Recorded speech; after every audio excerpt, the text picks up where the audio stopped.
This is Brian Drummond here, the OG voice of Vegeta from Dragon Ball Z, and you're watching Anime Secrets. It's over 9,000! Toku Secrets is a podcast run by the Anime Secrets website. Check us out at animesecrets.org for more anime, video game, tokusatsu content. Remember to follow us on Spotify, Apple Podcasts, YouTube, or wherever you listen to podcasts today. Oh, yes! This is Goldar, and you're listening to Toku Secrets Podcast. Don't tune us out, tune us in! Welcome to Toku Secrets. Join us as we journey into the marvelous world of Super Sentai, Kamen Rider, Power Rangers, and many other tokusatsu. Get ready for the adventure of a lifetime. It's Morphin time! Link to the Morphin. I'm Nathan Desai, the dazzling adventurer, Spoken Silver. I'm Patrick Allen, I'm Shinken Red. And I'm Ridwan Merchant, Gokai Red. And I'm Anthony Davis, also known as Curie Green. And we're Toku Secrets.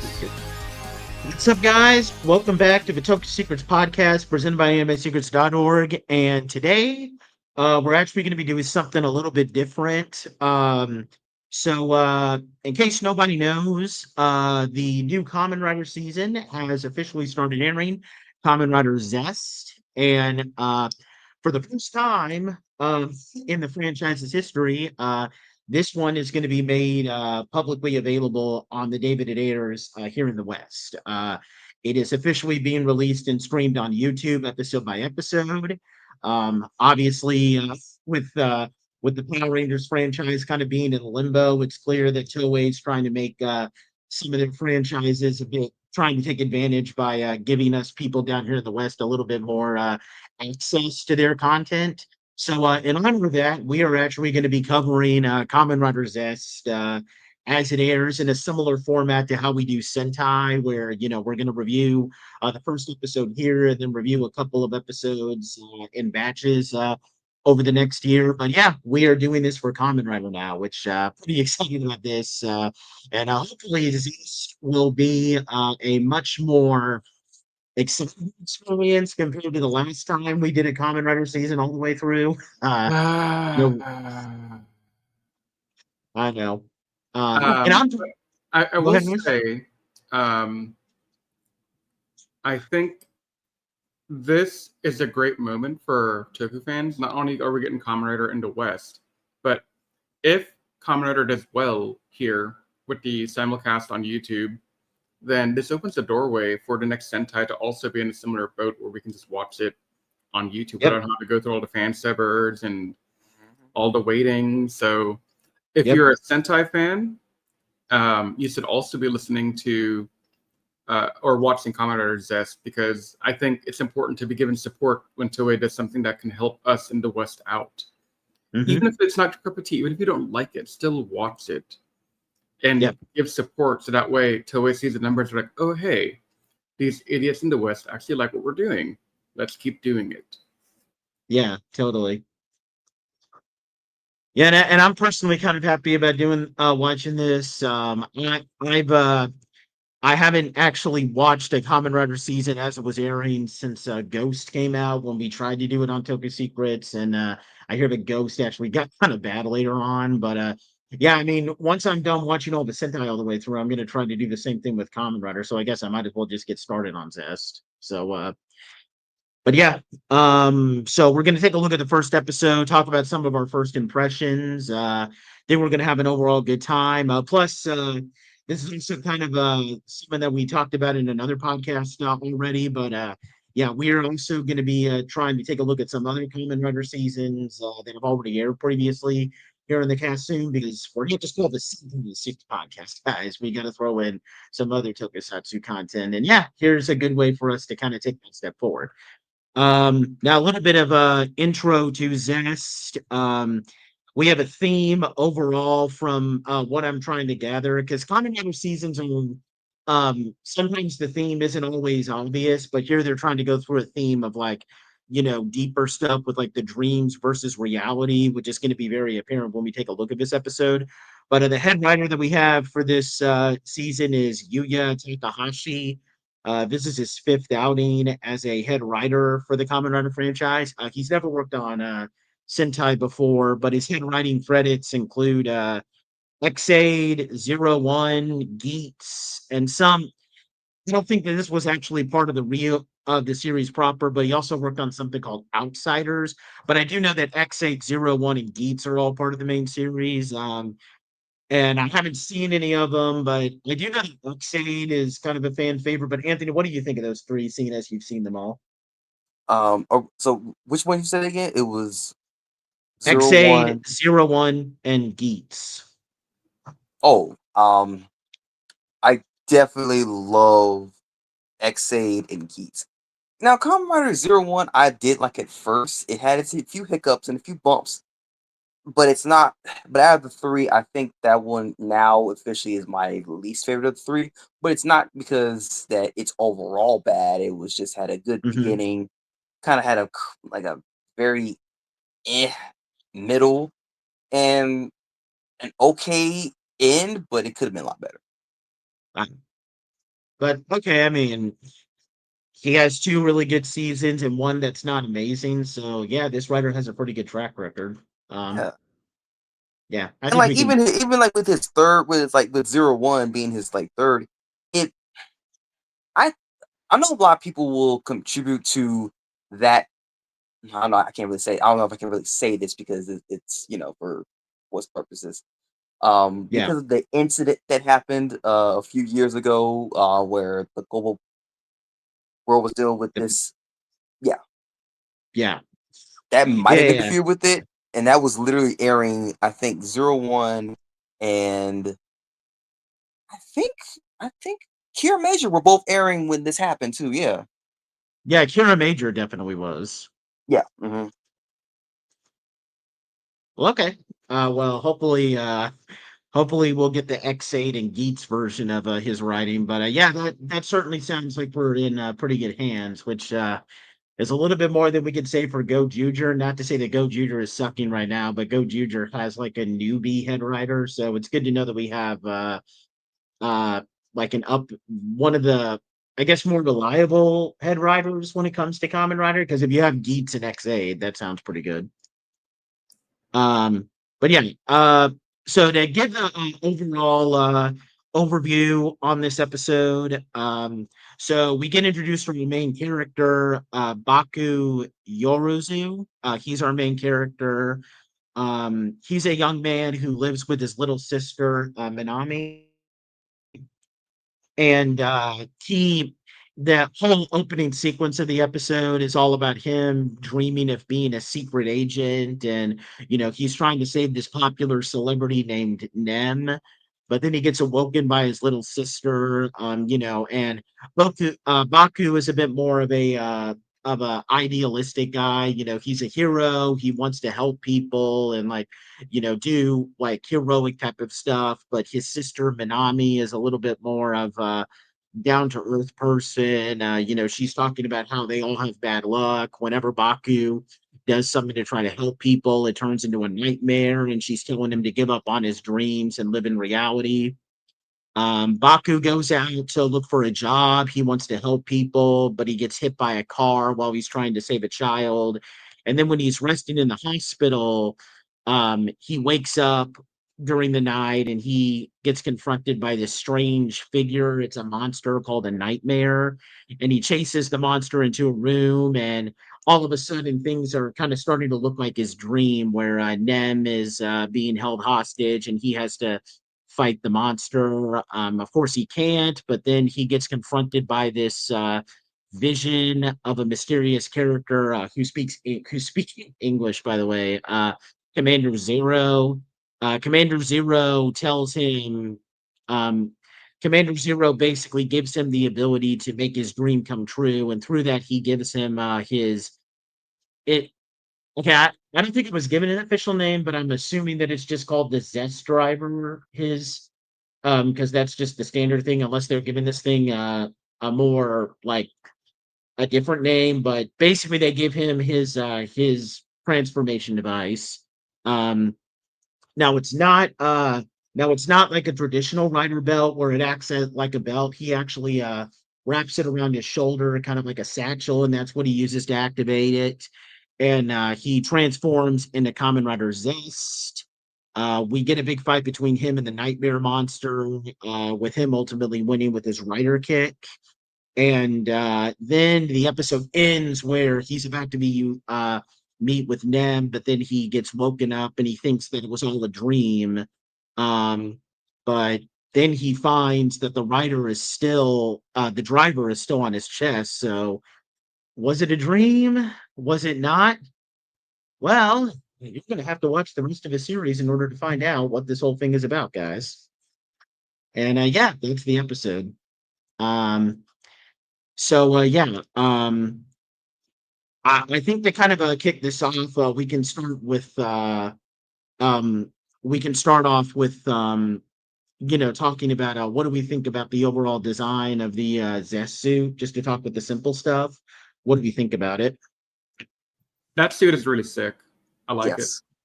Yeah, I'm a sucker for costumes that have lights on them. Yeah. So like Yeah. those nighttime shots, like after he killed the guy, and all you could see was like the accent lights in his eyes, like that. I hope this show has a lot of night moments to let that suit I mean, radiate. I think you will, given this is like the theme of like dream versus reality type thing. So Yeah.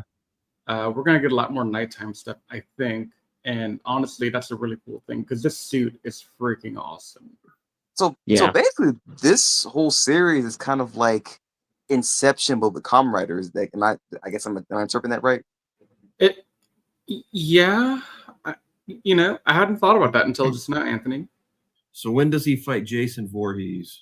Right. Oh, no, I was about to say that. No. You're thinking Freddy Krueger. Yeah, Freddy Krueger. Yeah. Bro, if he has to fight Freddy Krueger, game over for Freddy Krueger. Yeah. Right. He's his worst nightmare. One rider even kick though to I the head haven't and he's done. honestly, even though I haven't seen that many Kamen Rider seasons outside of like some of the Heisei and Neo Heisei, the post-decade era, that this suit does look like probably one of my top favorite that I've seen in action. And honestly, the more I look at it, it kind of looks a little bit like an updated version of like it looks like it could fit it's like a slightly modernized version of a show era rider suit. Like I really I dig can it see because it. it could. Because Yeah, it's not as what? armored as a lot of modern rider costumes Yeah. are. Yeah, but I dig it. I mean, it's like if you took like a Kamen Rider suit that was around in the Showa era and you just made it a little bit more updated. Of course, you made some changes here and there too to make it look more original. But yeah, I mean, it's awesome, honestly. Um, but yeah, I guess the next big thing to talk about, before we just kind of do a little bit of a general discussion here, is obviously with him being the main character, Baku was probably going to be the main focus. What do we think about him as a character? He was a little confusing in the start because I Yeah. couldn't tell what was real and what wasn't real, right? Like it was just a very confusing narrative for me.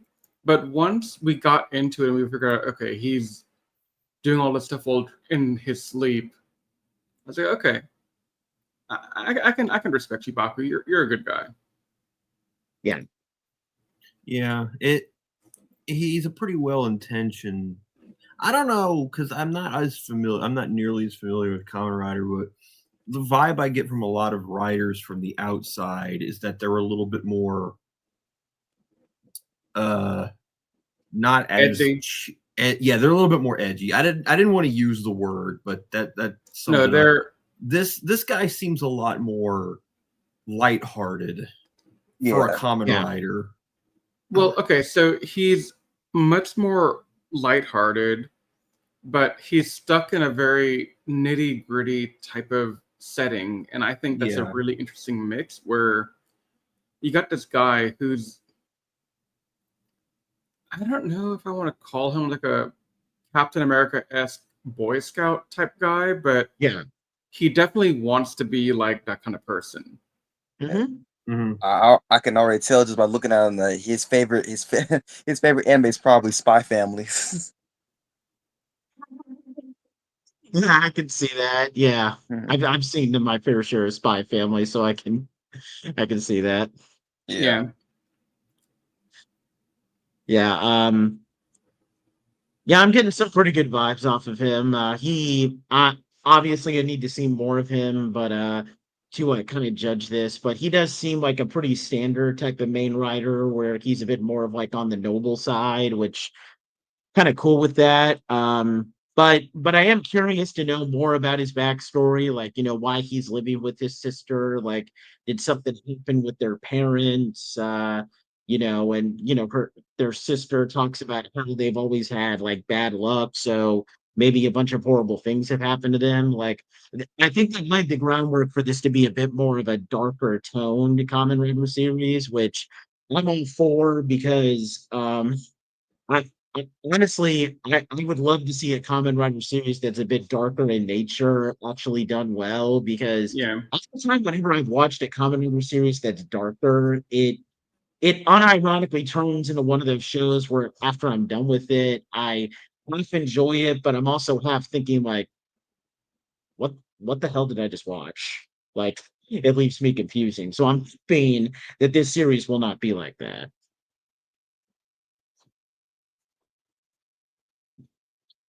But yeah, we can just go just give some general overall thoughts here because it's just one episode and with a pretty standard plot. So yeah, we could just give some general overall thoughts and wrap this up with a rating out of 10.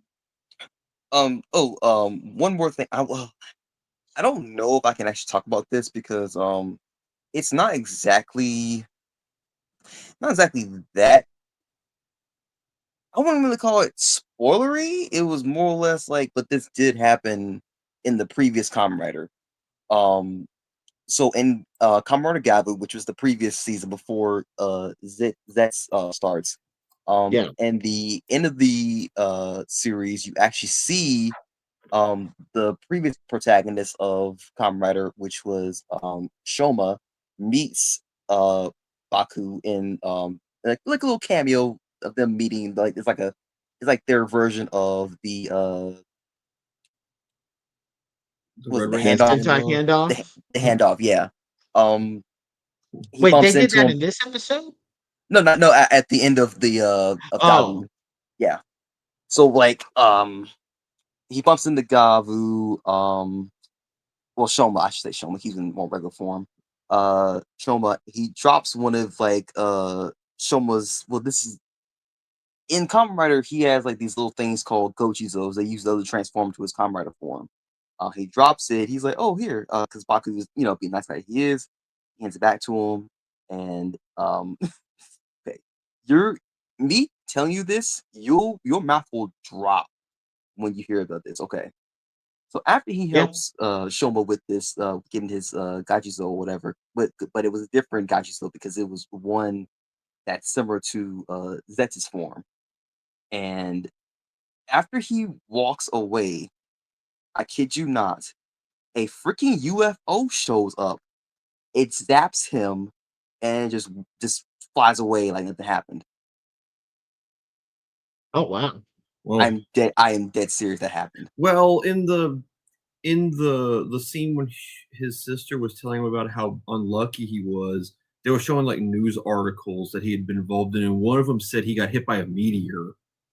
So I guess this guy really is the king of bad luck. Yeah.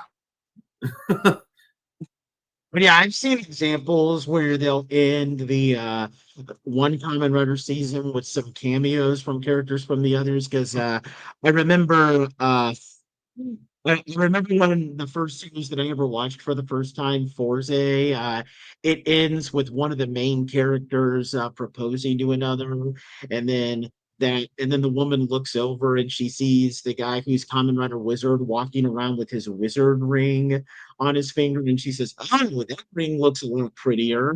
Like, so yeah, Kamen Rider does that all the time. Like, Yep. yeah. But yeah, I guess each one of us can kind of give our first impressions on this, especially Riz and Patrick, since I mean Anthony is much more knowledgeable about Kamen Rider than any of us because I've only seen Yes. a handful of series, but Patrick and Riz are kind of they haven't really chimed in on Kamen Rider as much, so I'm curious what they think. Well, I mean, I've seen Ghost and Decade, and yeah, Yeah, that's all I've seen. Those are poor examples. I'm sorry. So for me, this is like a step up into like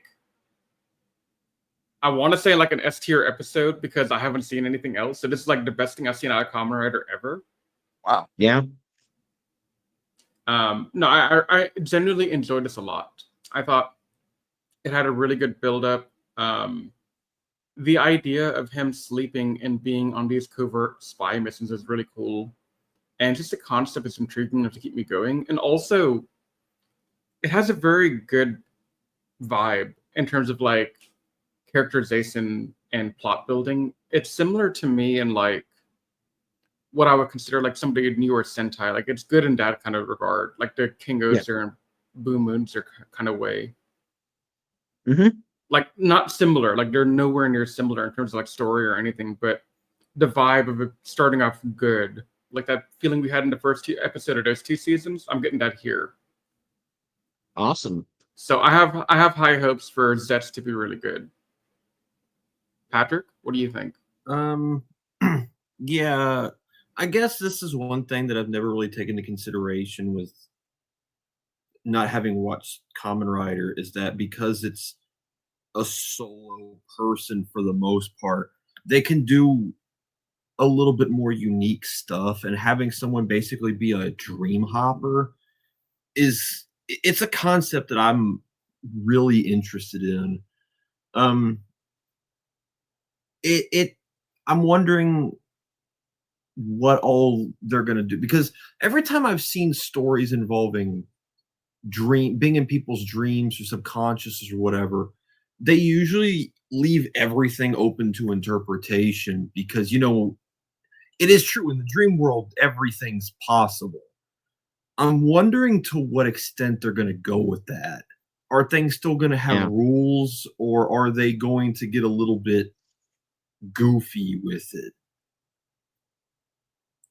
Like, I would love it if he had the ability to just like create any weapon or do any like fighting style or whatever he wanted to because it's in the dream world. If you think of it, it can happen.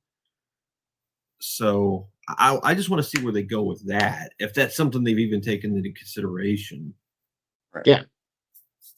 Well, from what I've seen in the trailers and like so he gets like different forms with different I guess abilities. It's kind of similar to um I guess I could probably bring up maybe Kuga. I think he's kind of like he'll have different weapons and different colors and stuff for his powers and stuff.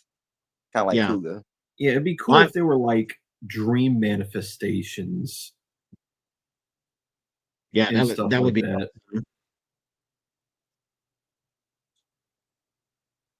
Yeah, I personally really enjoyed this. For the context of people listening, the Kamen Rider seasons that I've seen is I've seen everything from Kuga to Blade.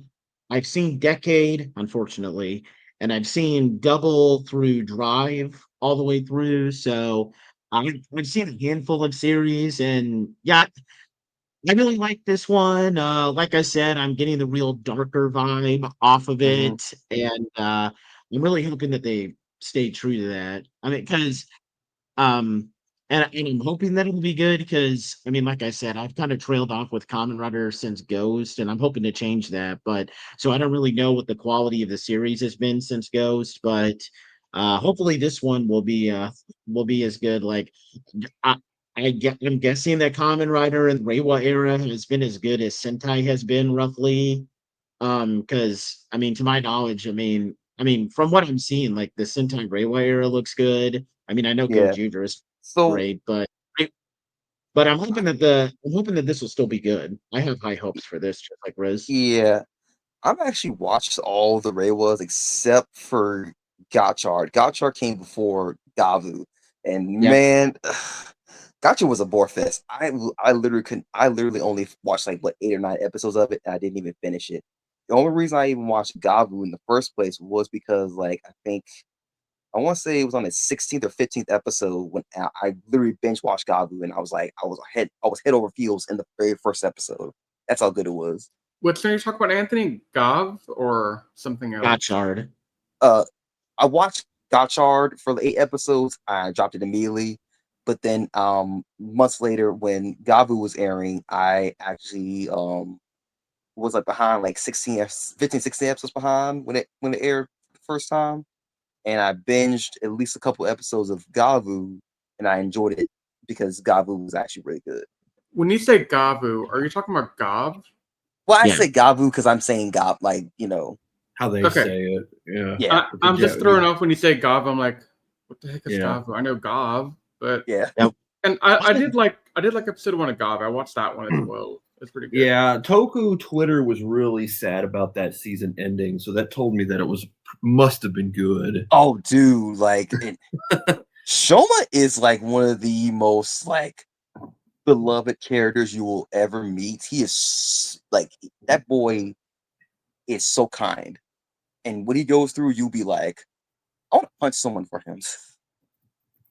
Yeah, Anthony sent me a text literally after he watched the last episode, like just showing this crying emoji as if like, oh my god, Gav is gone. I'm so Yeah. sad or something like that. That was must like have the been pretty universal good. reaction I saw on Twitter. Meanwhile, Nathan's like, cool story, bro. I'm trying to watch Fury Soldier. Let me go cry in peace about how bad this is. It wasn't that bad. It was just Well, for me, I will say it was that bad because I had to endure it. So I mean, the way he texted me about Rhea Soldier, I thought we were going to see like a D tier right when his review came out, but no, we didn't see a D. Well, I am going to do this on the podcast just for the heck of it now. We're going to do a Power Rangers versus a Super Sentai thing where we do Dino Fury versus Ryu Soldier. Here it is. Dino Fury wins. That's the end of it. yeah, pretty much. I would not disagree with you on that. Yeah, definitely. Yeah. I Fury mean, wins. Izzy alone beats the entire cast probably. Dude, Yeah. like, Yeah. you don't even like. I would say even all these mom beats the entire cast of soldiers. Yeah. That's for sure. But yeah, I guess to just wrap this up, what do we want to give the first Kamen Rider Zest episode out of 10? I'll probably give it an 8. Yeah, I'll give it 8 too. I'm going to show some optimism here and go with a 9. All right. I'm probably going to do an 8.5 just because I feel like I'm going to need to watch. I feel like I need to watch the next couple of episodes to get a better gauge on it, but it still left a pretty good first impression. Yeah, it's not like we only gave it an 8 instead of a 9 not because we didn't like it. It's just that we just need a little bit more to kind of give us like, oh wow, that this is definitely like a 10, Yeah. Want to say anything else before we wrap this up, guys? Nope.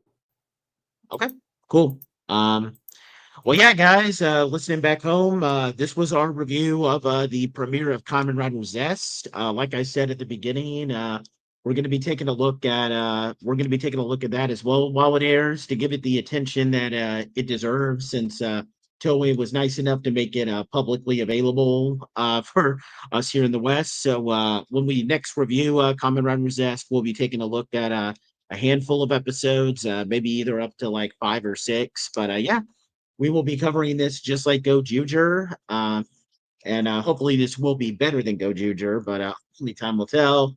But yeah, when we next visit you guys, we'll be returning to our regular Maji Ranger review, where we'll be taking a look at stages 11 through 15. We hope you guys will join us for that one. But until then, bye for now. If you enjoyed listening to the Toku Secrets podcast, please check us out at animesecrets.org and follow us on all our social media pages such as Twitter, Facebook, and Instagram. And also feel free to check out our other podcasts, including Animated Classified and the Jedi Squadron. You can also leave us any feedback you'd like to offer us directly on our website. If you're listening to this on Spotify or iTunes, we thank you so much, and please leave us a rating out of 5 stars. If you're watching this on YouTube, please subscribe to our channel if you're not already subscribed, and leave any comments down below, as we love to take the time to read comments left on our channel and give our fans, shout-outs. If you have any seasons of Super Sentai, Power Rangers, or other Tokusatsu shows that you'd like for us to check out, please don't hesitate to say so in your feedback. With all that said, we thank you so much for taking the time to listen to our podcast, and we will see you next time as we continue our never-ending journey through the world of Tokusatsu. But until that time, you all stay safe, we love you, and may the power protect you.